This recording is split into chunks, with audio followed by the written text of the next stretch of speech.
Hello student, आज हम अभाज्य गुणनखंड विधि से संख्याओं का लसाअ और मौसा निकालना सीखेंगे। इससे प्रत्येक वर्ष आपके एग्जाम में 2 नंबर का क्वेश्चन पूछ लेता है। तो मैं आपको इतने अच्छे तरीके से इसे बताऊंगा कि आप इसे बहुत ही आसानी से हल कर लेंगे। मैंने यहाँ एक क्वेश्चन लिखा हुआ देखिएगा, जो आपके प्रीवियस ईयर का ये क्वेश्चन है।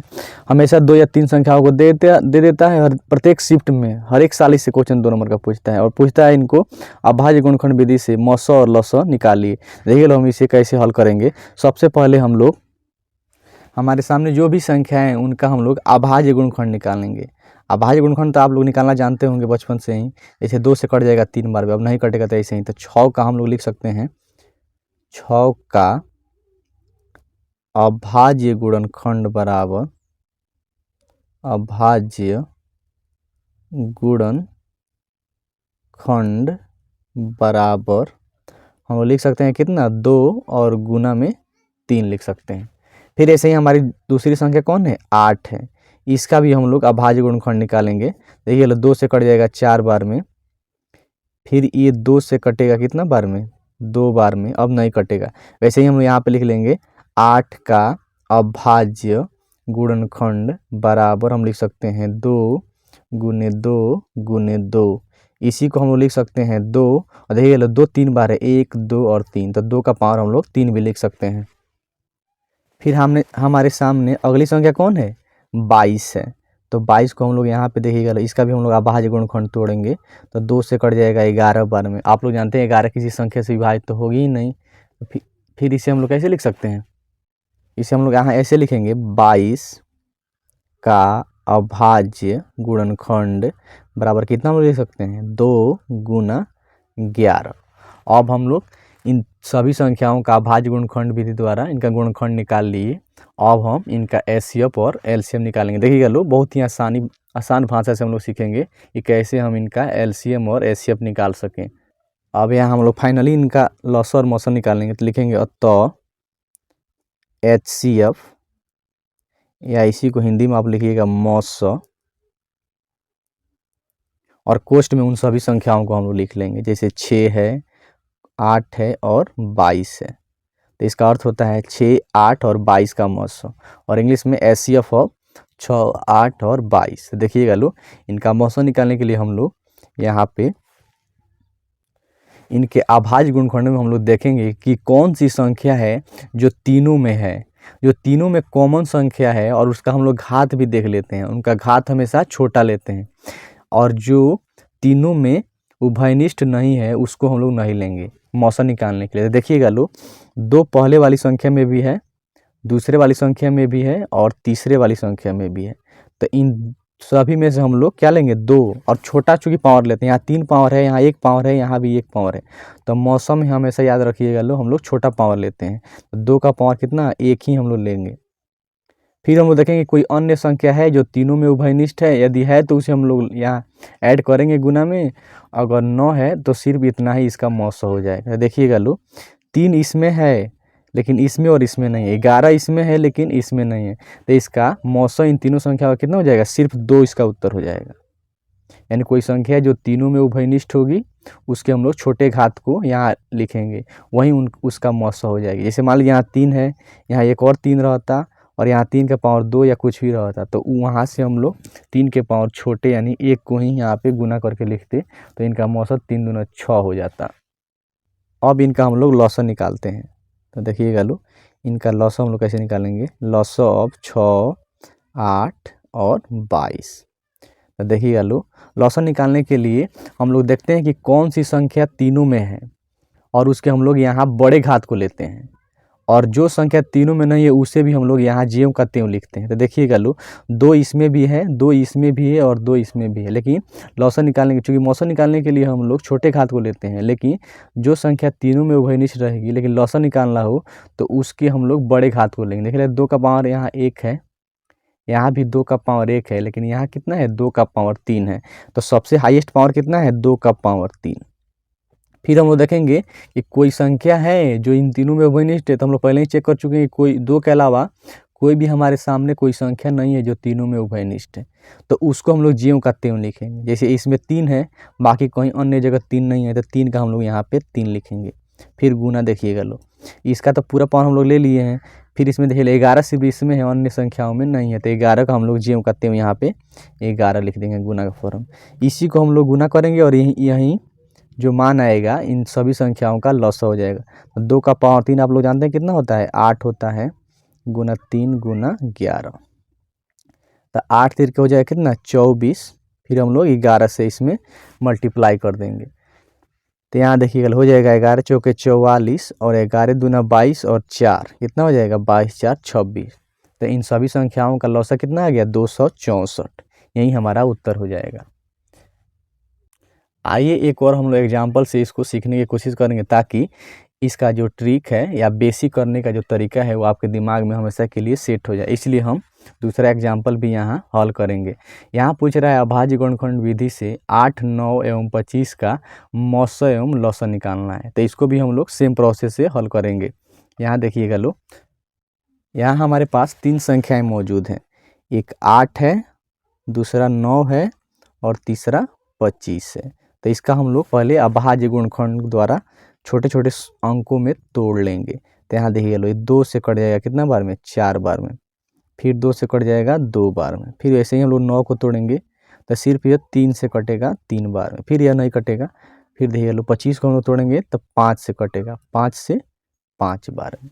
तो इसका हम लोग लिख लेंगे यहाँ पे जैसे पहले लिखे थे। यहाँ पे हम लोग लिखेंगे 8 का अभाज्य गुणनखंड, 8 का अभाज्य गुणनखंड कितना हो जाएगा 2 गुना 2 और फिर गुना 2। तो इसी को हम लिख सकते हैं 2 का पावर 3। सेम वैसे ही हम लिखेंगे 9 का अभाज्य गुणनखंड बराबर कितना लिख सकते हैं 3 गुना 3। ऐसी को हम लिख सकते हैं 3 का पावर 2। फिर हम लिखेंगे 25 का अभाज्य गुणनखंड बराबर 5 गुना 5 बराबर क्या हो जाएगा 5 का पावर 2। अब हम लोग इनको फाइनली अभाज्य गुणनखंड के रूप में तोड़ लिए, तो हम लोग इनका मौसा और लौसा आसानी से निकाल सकेंगे। तो यहाँ हम लोग लिखेंगे मौसा, या इंग्लिश में आप लोग इसे एशिया बोलिएगा, मौसा ऑफ 8, 9, 25, यानी 8, 9, 25 का मौसा बराबर, मौसा निकालने के लिए मैं आपको बताया कि पहले हम लोग चेक करेंगे कि कौन सी संख्या है गुणनखंड के रूप में जो तीनों में विद्यमान है, या उभयनिष्ठ उसको हम लोग बोलते हैं सामान्य भाषा में। तो देखिएगा लो, यहाँ 2 का पावर 3 है, यहाँ 3 का पावर 2 है और यहाँ 5 का पावर 2, यानी कोई इसमें गुणनखंड ही नहीं है जो तीनों में उभयनिष्ठ है। तो जब कोई भी संख्या तीनों में उभयनिष्ठ न हो तो इनका मौसा हमेशा 1 के बराबर हो जाता है। यानी कोई संख्या है ही नहीं जो इन तीनों को विभाज्य कर रही है, तो मौसा तो हमारा 1 के बराबर हो जाएगा। अगर कोई संख्या रहती तो उसके हम लोग छोटे घात को यहाँ लिख कर और वहीं हम लोग उत्तर लिख देते। अब देखिएगा लो, अब फाइनली हम लोग इनका लौसा निकालेंगे। तो लिखेंगे लौसा ऑफ 8, 9 और 25। तो यहाँ देखिएगा लो, लौसा निकालने के लिए हम देखते हैं कोई संख्या तीनों में उभयनिष्ठ है कि नहीं। यदि है तो उसके हम लोग बड़े घात को यहाँ लिखेंगे, यदि नहीं है तो ज्यों का त्यों हम लोग यहाँ पे लिख देंगे। देखिएगा लो, कोई भी संख्या इन तीनों में उभयनिष्ठ नहीं है, तो ज्यों का त्यों हम लोग यहाँ पे लिख देंगे और बड़े घात को लिखेंगे। तो 2 का पावर 3 गुने 3 का पावर 2 और गुने 5 का पावर 2। इसी को हम लोग हल करेंगे। 2 का पावर 3 8 होता है, 3 का पावर 2 9 होता है और 5 का पावर 2 25 होता है। इसी को थोड़ा सा हम लोग आगे हल करेंगे। तो यहाँ हो जाएगा 8 9 72 और फिर हम लोग यहाँ 25 से गुना करेंगे।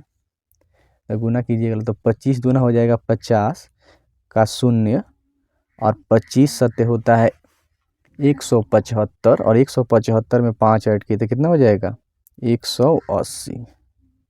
तो फाइनली इनका एलसीएम कितना जाएगा 1800 के बराबर और मौसा इनका 1 हो जाएगा, क्योंकि वो कोई उभयनिष्ठ गुणनखंड यहाँ पे नहीं है। तो उम्मीद करता हूँ कि इस तरह के सवाल अगर आपके एग्जाम में आएंगे तो आप लोग आसानी से अभाज्य गुणनखंड विधि द्वारा इनका मौसा और लौसा निकाल सकेंगे। आइए फाइनली हम लोग एक और एग्जाम्पल लेते हैं क्योंकि इसके पहले वाली जो संख्याएं थी काफ़ी छोटी छोटी थी, और ये भी आपके प्रीवियस ईयर एग्जाम में पूछा हुआ है कि अभाज्य गुणनखंड विधि द्वारा 96 एवं 404 का मौसा एवं लौसा निकालें। तो इसको हम लोग कर लेंगे। तो हमेशा के लिए अभाज्य गुणनखंड विधि का जो प्रोसेस होता है मौसा और लौसा निकालने का, उसका सारा कॉन्सेप्ट आपके दिमाग में क्लियर हो जाएगा। तो आइए हम लोग इसे भी हल करेंगे। तो सेम प्रोसेस है, हमारे सामने जो भी संख्याएँ रहेंगी उनका हम लोग गुणनखंड निकालेंगे। तो 96 का देखिए गुणनखंड हम लोग निकालेंगे। यहाँ पे पहले 2 से ही कट जाएगा, कितना 48 बार में कट जाएगा। फिर 2 से कट जाएगा कितना बार में, 24 बार में। फिर देखिए लो 2 से ही कट जाएगा कितना बार में, 12 बार में कट जाएगा। फिर 2 से कट जाएगा कितना बार में, 6 बार में। फिर 2 से फाइनली कट जाएगा 3 बार में।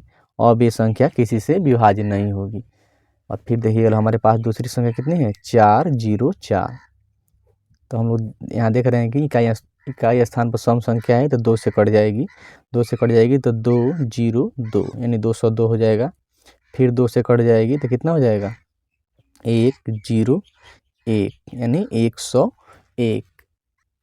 और फिर यह संख्या 101 अभाज्य संख्या हो गई, तो किसी से नहीं विभाजित होगी।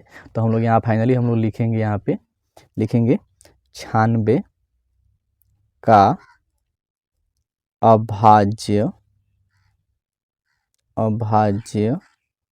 गुणनखंड बराबर कितना हो जाएगा, 1 2 3 4 5 यानी 2 का पावर 5 और गुना 3। हालांकि आप लोग 2 गुने 2 को 5 बार लिखिएगा, तो हम लोग फाइनली यहाँ लिख दिए, क्योंकि 2 5 बार है, 1 2 3 4 और 5, 2 का पावर 5 और 1 3 है। और उसी तरह हम लोग लिखेंगे 404 का अभाज्य गुणनखंड बराबर हम लिख सकते हैं, 2 2 बार है तो 2 का पावर 2 और गुना 101। अब हम लोग इनका फाइनल निकालेंगे कि मौसा और लौसा कितना होगा। तो यहाँ हम लोग लिख ले रहे हैं मौसा ऑफ 96 और 404। देखिए इनका मौसा कैसे निकालेंगे हम लोग। देख लीजिए ऐसी संख्या हम लोग ढूंढेंगे जो दोनों में उभयनिष्ठ, दोनों में जो उभयनिष्ठ है उसके हम लोग छोटे घात को लिखेंगे मौसा में। तो देखिएगा लो 2 का पावर यहाँ 5 है और 2 इसमें भी है, और इसमें 2 का पावर 2 है, तो दोनों में छोटा घात कौन है, 2 का पावर 2। इनका मौसा कितना होगा, 2 का पावर 2। फिर हम देखेंगे कि कोई अन्य संख्या है जो दोनों में उभयनिष्ठ है, तो 2 के अलावा देख रहे हैं हम लोग कि कोई संख्या नहीं है जो दोनों में उभयनिष्ठ है, तो यहीं इसका मौसा हो जाएगा। 2 का पावर 2 कितना होता है, 4 यानी 2 दूना 4। इसका मौसा कितना हो जाएगा, 4 के बराबर। तो हमारा एक आंसर तो ये आ गया। और दूसरा हम निकालेंगे लौसा ऑफ 96 404। तो देखिएगा लो कितना हो जाएगा ये। हम लोग इसमें देखिएगा लो हम लोग उभयनिष्ठ गुणनखंड को देखेंगे जो दोनों में है, तो उसके हम लोग बड़े घात को लेंगे। लौसा लिखना है तो बड़ा घात को लीजिए, दोनों में, और 2 का सबसे बड़ा घात कितना है, 5 है, तो इसका लौसा निकालने के लिए हम लिखेंगे 2 का पावर 5। और अन्य कोई संख्या जो दोनों में उभयनिष्ठ न हो, अगर हो तो उसके बड़े घात को लेंगे, अगर न हो तो ज्यों का त्यों लिखेंगे। तो 3 इसमें है लेकिन इसमें नहीं है, तो 3 का हम लोग यहाँ पे 3 लिखेंगे। फिर यहाँ देख लो इसमें 101 इसमें है लेकिन उसमें नहीं है, तो ज्यों का त्यों लिखकर हम लोग गुना कर देंगे। तो फाइनल देखिए लो यहाँ हो जाएगा 2 का पावर 5 गुने, यहाँ गुना की जगह हो जाएगा 303। तो आप लोग चाहें तो 2 का पावर 5 32 होता है, 32 में 303 से गुना कीजिएगा, जो उत्तर यहाँ हमारे सामने यहाँ आएगा वही हमारा फाइनली एलसीएम हो जाएगा। तो उम्मीद करता हूँ कि इस मेथड से आप अभाज्य गुणनखंड विधि से किसी भी संख्या का लौसा और मौसा निकालना रहे तो आप लोग अब से आसानी से निकाल लीजिएगा। तो मिलते हैं अगले वीडियो में, तब तक के लिए थैंक यू।